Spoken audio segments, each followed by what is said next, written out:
Good morning, everyone. Today, I want to talk about children with hyperactivity and how a school responds to their behaviors.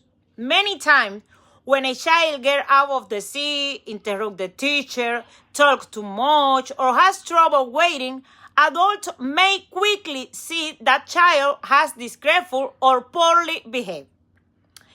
In some classrooms, the first response may be punishment, such as a warning, loss of privileges, or being removed from an activity. I understand that classrooms need rules, safety, and respect. However, punishment alone does not always teach a child what to do differently. As a psychology student and a registered behavior technician, I have learned that behavior should be observed and understood before it is judged. That is why I believe schools should use behavioral support strategies instead of relying mainly on punishment for children with hyperactivity. These strategies can teach needed skills, improve classroom participation, and support social development. First, punishment alone does not teach children with hyperactivity what to do differently. Hyperactivity is often connected to attention deficit hyperactivity disorder, also known as ADHD. Children with ADHD may struggle with inattention, impulsivity, and motor hyperactivity. This difficulty can affect school performance and daily routines. A child may want to behave appropriately, but may still have trouble staying focused, following direction, managing time, or waiting for a turn.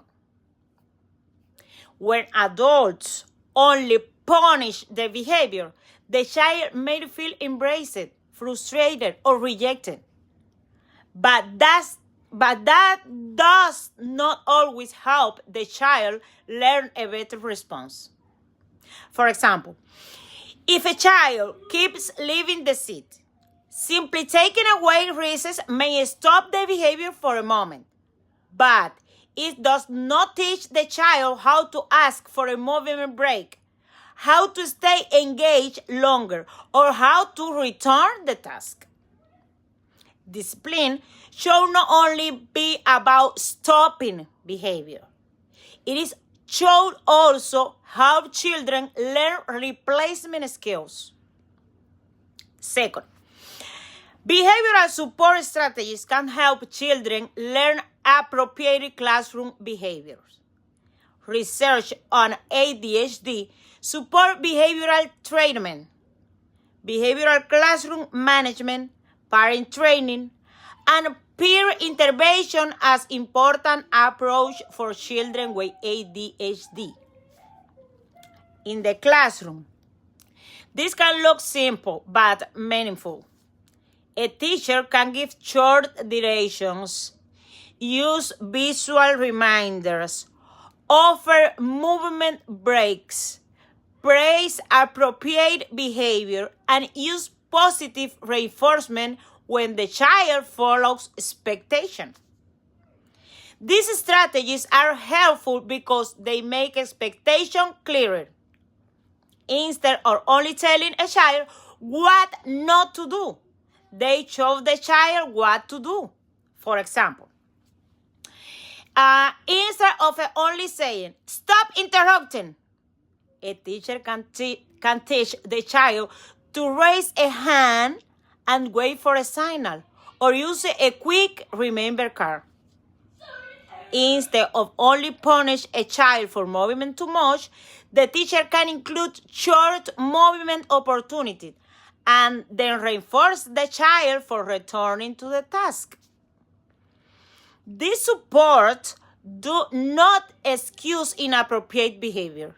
They teach the child how to improve it. Third, Behavioral support can also help children socially. Children with ADHD and hyperactivity may have problems with peer relationship. They may be rejected by classmates or have difficulty maintaining friendships. Sometimes other children may only see the destructive behavior and not understand what is behind it.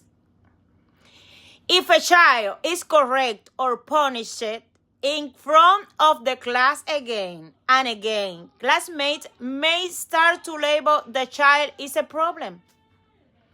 Supportive strategy can help prevent that. Peer modeling, guided play, positive reinforcement, and structured social opportunity can help children practice cooperation, waiting, sharing, and communication. School is not only a place where children learn reading and math.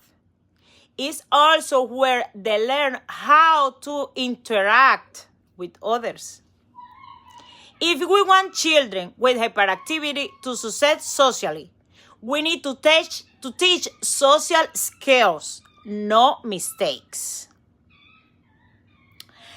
Some people may argue that punishment is necessary because teachers need to keep control of the classroom. I understand that concern. Teachers have many students to manage and they need to maintain order. Behavioral support does not mean removing rules. It does not mean allowing children to do whatever they want. It means using discipline in a way that teaches. Children can still have consequences, but that consequence should be paired with clear expectation, practice positive reinforcement, and communication with families when needed. A child with hyperactivity should be held accountable, but accountability should also include support.